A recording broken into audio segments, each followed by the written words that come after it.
বিসমিল্লাহির রহমানির রহিম। পাঠ করছি মারিফতের গোপন কথা বইটি থেকে, পর্ব 6।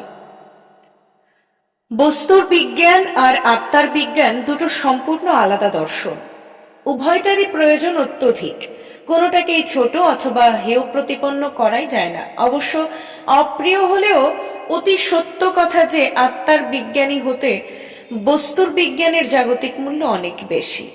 কারণ আত্মার বিজ্ঞানীদেরকে অনেকটা ফুলবাবুর চিন্তাধারা বলে কেউ যদি গালমন্দ করেন তবে তিক্ত হলেও কিছু বলবার নেই। কারণ আত্মার বিজ্ঞানীদের কাছে আমরা বস্তুর বিজ্ঞান পাই না এবং পাবার আশাই করা যায় না।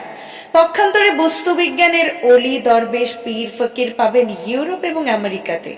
কারণ বস্তু বিজ্ঞানে অনেকটা চরম পর্যায়ে এনে পৃথিবীর মানুষগুলোকে তারা অবাক করে দিয়েছেন, কিন্তু আত্মার প্রকৃত শান্তি কি দিতে পেরেছেন?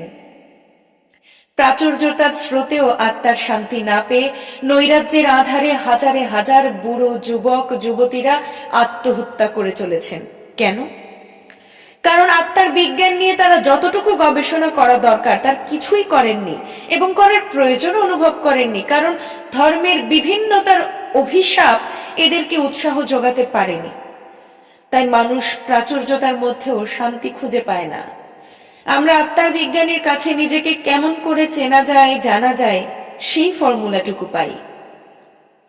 বুখারী শরীফ একটি বিরাট হাদিসের বই। যিনি হাদিসগুলো সংগ্রহ করেছেন তার নামেই হাদিস বইটি পরিচিত। ফৌজদারি আইনের যেরকম ধারাবাহিকভাবে নম্বর থাকে সেরকম ভাবে 1-2 করে সাজানো রয়েছে, তা সহজেই বোঝা যায়। এই বিরাট হাদিস বইটিতে আমরা অনেক মূল্যবান আদেশ উপদেশ যে হুজুর পাক সাল্লাল্লাহু আলাইহি ওয়াসাল্লাম দিয়ে গেছেন তার পরিচয় পাই। এই কয়েক হাজার হাদিসের মধ্যে একটি হাদিস এক অপূর্ব এবং বিস্ময়কর স্থান জুড়ে সূর্যের আলোর মতো জ্বলজ্বল করে আমাদের চোখে ধরা পড়ছে। হাদিসটা হুজুর পাক সাল্লাল্লাহু আলাইহি ওয়াসাল্লামের বাণী নয়, অথচ হাদিসের মর্যাদার আসন পেয়েছে। সাহাবাদের মধ্যে বিশেষ জ্ঞানীগুণী যারা তিনি তাদেরই একজন। সেই সাহাবার কথা কয়টি হাদিস না হওয়া সত্ত্বেও হাদিসের মর্যাদার স্থান পাওয়া কম কথা নয় এবং নিঃসন্দেহে স্থান পাওয়ার মতো যোগ্যতা বহন করে।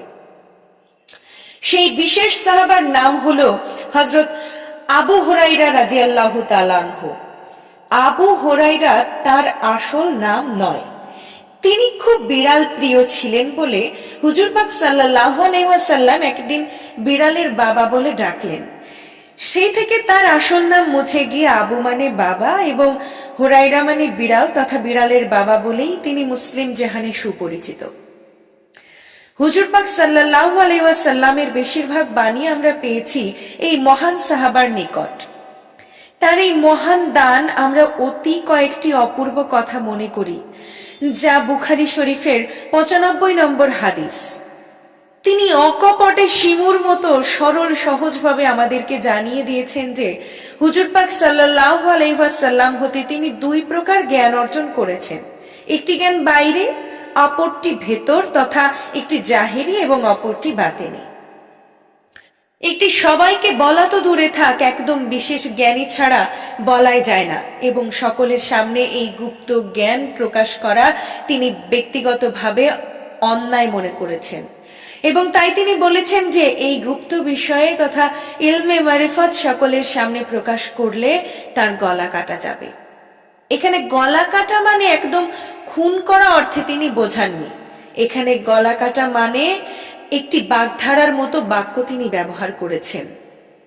অর্থাৎ এই ইলমে মারিফত কখনোই সবার জন্য সমান বোধগম্য নয় বলেই প্রকাশ করা সমীচীন নয়। তাই তিনি অকপটে স্বীকার করলেন যে ইলমে মারিফতের জ্ঞান তথা গুপ্ত জ্ঞান যা হুজুর পাক সাল্লাল্লাহু আলাইহি ওয়াসাল্লাম হতে পেয়েছেন তার বিরাট ভান্ডারটি গুপ্তই রেখে গেলেন তথা প্রকাশ না করে একটি সুন্দর রহস্যপূর্ণ ইঙ্গিত দিয়ে গেলেন। এই বিরাট গুপ্ত জ্ঞান ভান্ডারটি হযরত আবু হুরায়রার মতো বেশ কিছু সাহাবাদের জানা ছিল, যার পরিণতিতে ইসলামের মধ্যে সুফিবাদ তথা ফকিরি প্রকাশ পেল। যদিও ইহা সুফিবাদ তথা ফকিরি নামে আলাদাভাবে সুপরিচিত, আসলে ইহা মোটেই আলাদা নয়। নাম রাখা হয়েছে আলাদা, কিন্তু কর্মে ইহাই ইসলামের প্রাণকেন্দ্র। প্রাণকে বাদ দিয়ে দেহের মূল্যায়ন করতে গেলেই আমরা বিভিন্নতার মধ্যে হাবুডুবু খাই। সত্যকে আমরা মরা কুকুরের মতো উপেক্ষা করি, হাজারবার সব মামুলি বুলি উচ্চারণ করে, এবং সত্যকে কাঁধ ঝাঁকিয়ে তুচ্ছ করে এবং বাজে বলতেও লজ্জা পাই না, যদিও আমরা পিছনের দিকে পা টেনে ঢলতে সাহসিকতার পরিচয় দিচ্ছি বলে আত্মতৃপ্তি লাভ করি।